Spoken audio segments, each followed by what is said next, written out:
통째로 외우자. 영화 소개. 싱글라이더. 호주의 타스매니아라는 해변에 놀러온 아들이 휴대전화로 촬영한 동영상을 서울에 있는 아빠에게 보냈습니다. 그런데 화면에는 아이의 엄마 옆에 이웃집 남자와 그의 딸이 함께 웃고 있는 모습이 찍혀 있습니다. 이런 장면을 꽉 막힌 출근길 차 안에서 보고 있는 아이의 아빠. 그는 계열사 부실 채권을 고객들에게 팔아 사기 혐의로 검찰에 기소당한 모 증권회사의 지점장 강재훈이라는 남자입니다. 안정된 직장과 반듯한 가족, 나름 성공한 인생을 살아온 그가 아이의 장래를 위해 선택한 기러기 아빠로서의 삶.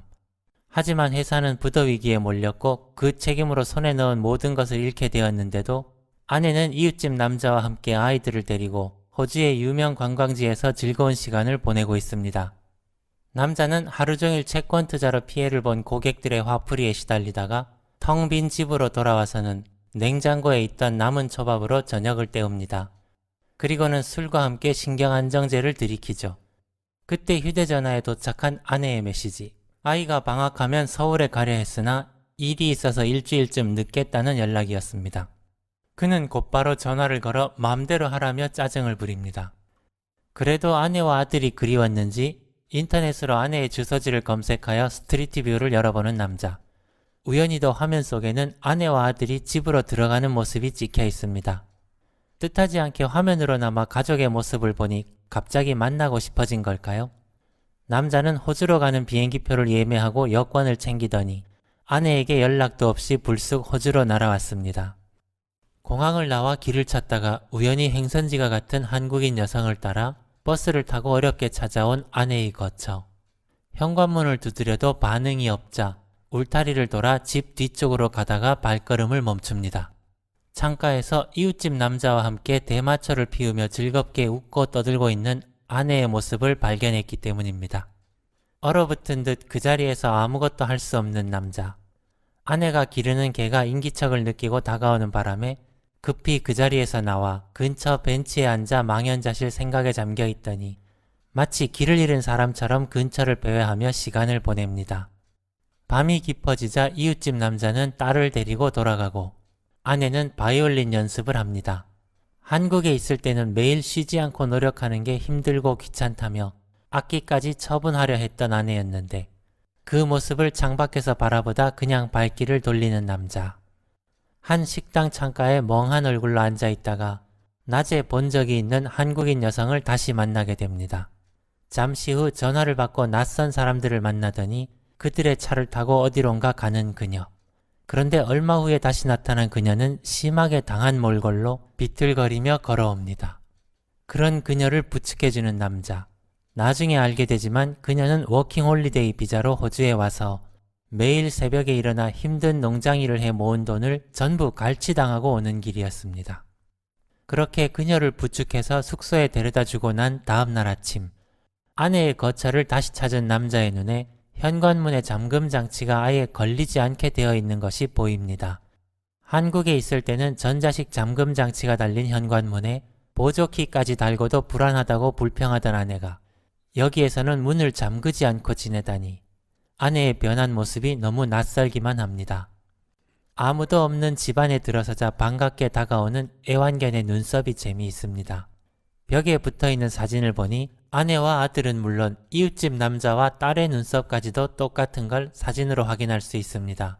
다 함께 어울리며 즐거운 시간을 보내고 있는 아내와 이웃집 남자와 아이들. 다른 사람들 눈에는 이들이야말로 정말 행복한 진짜 가족처럼 보일 것입니다. 책상 위에는 교향악단 오디션 신청서도 놓여 있습니다. 잠시 후 학교에서 돌아와 식탁에 앉아 숙제를 하는 아들과 이를 봐주는 이웃집 남자와 딸의 목소리가 들립니다. 외출 준비를 마친 아내는 이들과 함께 또다시 바닷가로 피크닉을 나섭니다. 이를 모두 2층에서 지켜보고 있던 남자. 식탁 위 노트에는 아들이 영어로 써놓은 아빠의 이름만 덩그러니 놓여 있습니다. 그렇게 해변에서 즐거운 시간을 보내는 아내의 모습을 멀리서 지켜보기만 하는 남자. 밤이 되자 아내는 또 오디션 준비를 합니다. 다음날 남자는 아이들을 학교에 데려다주는 이웃집 남자의 뒤를 밟아 그가 일하는 직장을 확인하고 그의 아내가 교통사고로 장기간 입원해 있는 병원에 가서 그녀와 잠시 이야기도 나누고 오디션에 가는 아내를 뒤따라가 어떤 생각으로 다시 악기를 손에 들게 되었는지도 문 뒤에서 엿듣게 되지만 이 모든 상황이 믿기지 않고 혼란스럽기만 한 남자에게 아내는 완전히 다른 세상에 살고 있는 타인처럼 느껴집니다. 그러던 중에 학교에서 돌아온 아들이 갑자기 장염을 일으켜 이웃집 남자가 맨발로 황급히 병원에 데려가는 사태가 벌어지고 고마운 마음에서였을까 아내는 이웃집 남자의 키스를 거부하지 않고 침실로 들입니다. 그 모습을 창밖에서 묵묵히 지켜보고만 있는 남자. 그는 대체 어떤 심정이었을까요? 분노에 휩싸여 당장이라도 뛰어들어가 주먹을 휘두르고 싶겠지만 그렇게 해서 얻을 수 있는 것이 뭐가 있을까요? 이미 부부 사이는 끝난 것이나 다름없고 모든 것을 잃은 그가 아내와 아이에게 뭔가 해줄 수 있는 것도 없으며 남편으로서의 역할도 자신보다 이웃집 남자가 훨씬 훌륭하게 잘 해내고 있으니 한없이 초라해지는 자신이 그저 비참하게만 느껴질 것 같습니다. 이웃집 남자가 돌아가고 난 후 남자는 침실에 들어가 잠든 아내를 물끄러미 바라보다 문득 아내의 목을 졸라 죽이고 싶다는 충동을 느끼고 손을 올리며 다가서지만 가까스로 참아내고 물러섭니다. 바닥에는 바람에 날린 서류들이 어지럽게 널려 있고 그 중에는 세 사람의 이름이 올라 있는 영주권 신청서도 있습니다. 하지만 이런 상황에서 남편으로서 어떤 선택을 해야 하는 걸까요? 쓴 웃음을 지으며 돌아서 나가려던 그가 유리창을 보고 놀라는 표정을 짓습니다. 잠시 후 남자는 옆방에서 잠들어 있는 아들의 머리를 쓰다듬으며 이야기합니다. 진우가 매일매일 즐겁게 지냈으면 좋겠어. 그리고 엄마도 그렇게 지냈으면 좋겠다. 그의 눈에서 한 줄기 눈물이 흘러내립니다. 집 밖으로 나와 끝내 오열하는 남자. 그는 남부럽지 않은 직장에서 승승장구하며 아내와 아들을 호주에 보낼 경제력까지 있었는데도 그 삶이 즐겁지는 않았던 걸까요? 한국에서는 현관문을 걸어 잠그고 남편에게만 의지하던 아내가 왜 호주에서는 이웃집 남자와 스스럼 없이 어울리며 자신의 일을 갖고 싶어 했을까요? 워킹 홀리데이 비자로 호주에까지 와서 힘든 농장일을 마다 않고 돈을 모으던 한국인 여성은 어떤 미래를 꿈꾸며 고된 하루하루를 견디었던 걸까요? 이웃집 남자는 자신이 일으킨 사고로 아내가 다쳤음에도 불구하고 왜 이웃에 사는 외국인 여성에게 필요 이상으로 친절했던 걸까요? 열심히 앞만 보고 달렸는데 하나둘 어긋나는 듯 싶더니 어느새 길조차 보이지 않는 캄캄한 어둠 속 어디서부터 무엇이 잘못된 것인지 누가 속 시원하게 가르쳐주면 좋겠는데 아무도 어떻게 사는 게 정답이라고 말해주지 않으니 답답할 노릇입니다. 아니, 정답은 이미 다 영화 속에 묘사되어 있는데 눈치채지 못하는 우리가 아둔한 건지도 모르겠습니다. 어쩌면 머리로는 이해하겠는데 가슴이 따라주지 않는 것인지도 모르겠네요.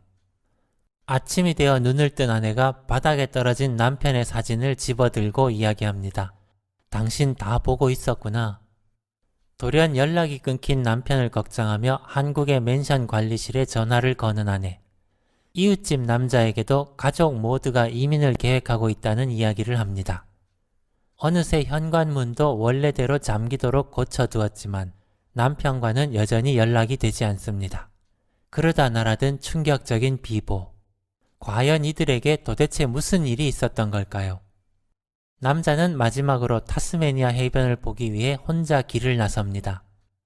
제목이 말해주듯 결국 인생이란 어떤 삶을 살았든 그 길의 끝에서부터는 혼자 갈 수밖에 없는 싱글라이더와 같은 것일까요? 저는 이 영화가 지금의 제 삶은 어떤지 잠시 돌아보는 계기가 되어 무척 좋았습니다.